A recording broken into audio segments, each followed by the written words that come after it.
Bonjour à tous, j'ai le plaisir de vous retrouver aujourd'hui. La fédération CFTC Média Plus souhaite maintenir le lien avec vous et répondre à vos questions en matière de santé au travail.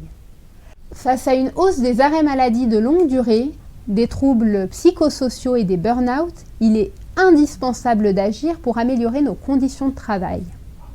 L'entreprise n'est peut-être pas systématiquement responsable des maux des salariés, mais lorsque c'est le cas, quand et comment sa responsabilité est-elle engagée? Pour répondre à nos questions, Maître Saada, associée du cabinet L'Atelier des droits, avocate à la Cour, spécialiste en droit du travail, en droit de la sécurité sociale et de la protection sociale, va nous aider à répondre à ces questions. Pour commencer, Maître, comment une méthode de travail peut-elle caractériser des faits de harcèlement et comment le démontrer? Alors, ça pose cette question-là de quelles sont les méthodes de travail qui caractérisent un harcèlement moral. Elles viennent interroger la question du harcèlement moral dit institutionnel.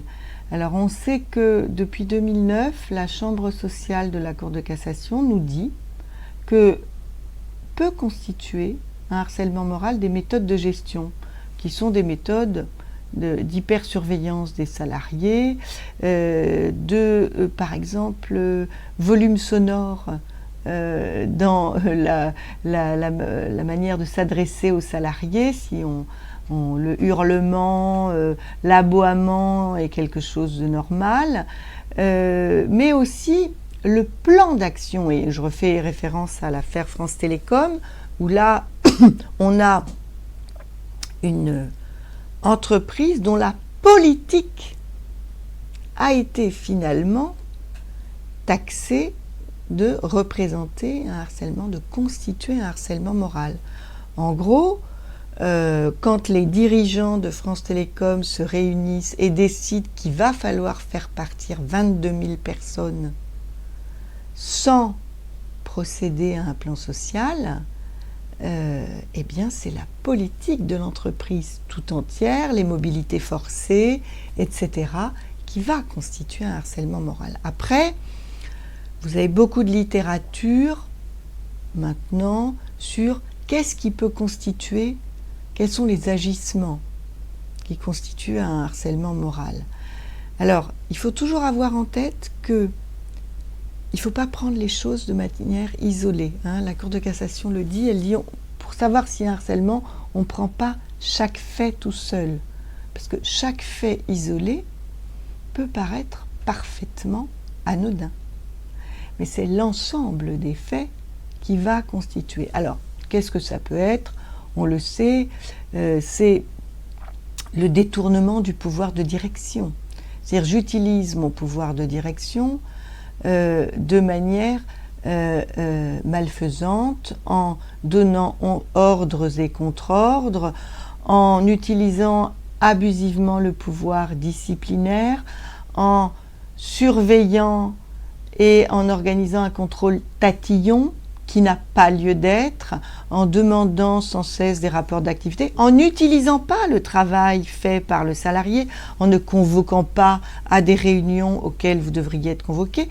Donc tout ça, on sait quelles sont les atteintes qui sont faites à ce que je dirais le geste de travail, c'est-à-dire que on va dire que votre travail est mauvais sans raison, on ne va pas vous donner de travail, on va vous faire faire un travail inutile.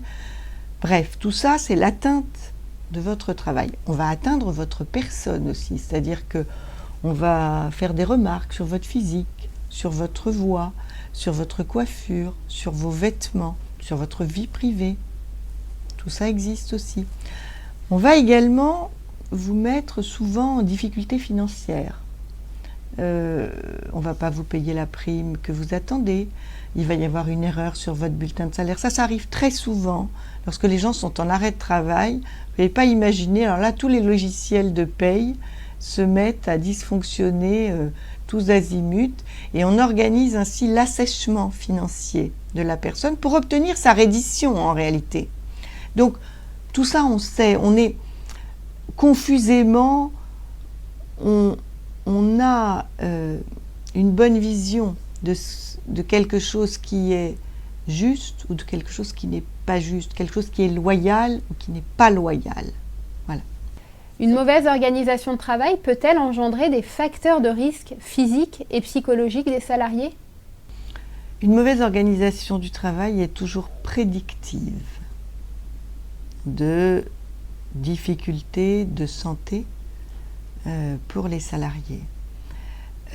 C'est-à-dire chaque fois qu'il n'y a pas de prévention, une mauvaise organisation du travail, cela engendre automatiquement des tensions très grandes entre salariés, des disputes, parfois des rixes. Et on sait que chaque fois qu'on ne s'occupe pas de la qualité des conditions de travail, on sait que les accidents vont se multiplier.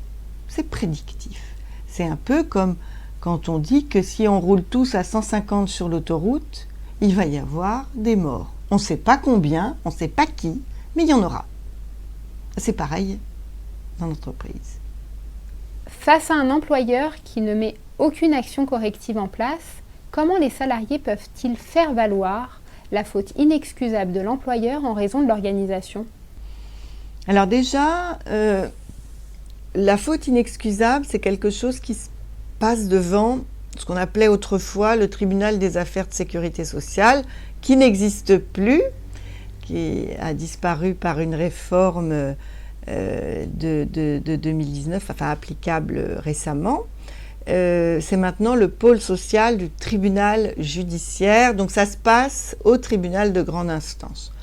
Dans les faits, ça n'a pas révolutionné les choses, mais il faut savoir que donc ça ne s'appelle plus tribunal des affaires de sécurité sociale.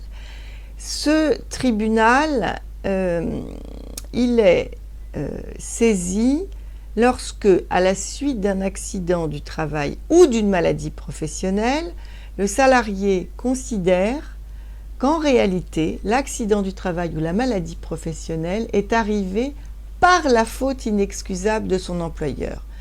Et comment est-ce qu'on établit une faute inexcusable ? Eh bien, on l'établit en disant, premièrement, il y avait un risque dont mon employeur aurait dû avoir conscience. Et ce risque, deuxième partie de la proposition, il ne m'en a pas préservé. Il n'a pris aucune mesure pertinente pour m'en préserver. Alors là, on a une faute inexcusable. Donc, ce qui est intéressant, c'est que la jurisprudence, et ça c'est depuis 2002, elle dit que c'est pas grave si l'employeur n'a pas eu conscience, s'il s'excuse en disant « Oh, je ne me suis pas rendu compte, je suis désolé ». Non. La formule dit que l'employeur est responsable s'il y avait un risque dont il aurait dû avoir conscience. C'est-à-dire qu'on ne prend pas l'employeur, celui-là, on prend un employeur idéal, moyen, et on lui dit, écoutez, compte tenu des données médicales, des connaissances humaines, de tout ce que vos salariés vous ont raconté, vous auriez dû avoir conscience de ce risque et vous auriez donc dû préserver les salariés de ce risque. Alors, attention, hein, c'est des procédures difficiles. Il ne faut pas se dire d'un claquement de doigts, on va faire reconnaître la faute inexcusable. Mais il faut savoir que ça existe. En résumé, il n'y a pas que le Conseil des prud'hommes pour obtenir la réparation suite à ces atteintes à la santé. Il y a aussi la juridiction de sécurité sociale. La juridiction pénale, je la mets un peu à part parce que elle n'attribue pas de rente, elle n'attribue pas de dédommagement suite à la perte de l'emploi. Elle attribue des dommages et intérêts, mais qui sont en réalité assez accessoires par rapport au préjudice subi. Hein. La juridiction pénale, c'est surtout la manifestation de la désapprobation de la société à l'égard du comportement de l'employeur. Donc c'est plus moral comme reconnaissance, c'est obtenir la condamnation à une amende, à de la prison avec sursis, ce qui compte évidemment aussi dans le processus de réparation. Merci maître pour votre analyse pertinente et surtout pour le temps que vous nous avez accordé. Fort de ce constat, je vais me permettre de jeter une petite bouteille à la mer. Ne serait-il pas plus judicieux de prévenir plutôt que de guérir? À méditer. À vous militants, adhérents ou simples navigateurs sur notre site, nous vous remercions d'avoir suivi cette interview. On espère qu'elle vous sera utile dans vos relations de travail. N'hésitez pas à la liker, la partager ou la commenter. Et pour suivre toute notre actualité, rendez-vous sur notre page Facebook ou sur notre site Fédération CFTC Média Plus. Quant à moi, je vous dis à bientôt.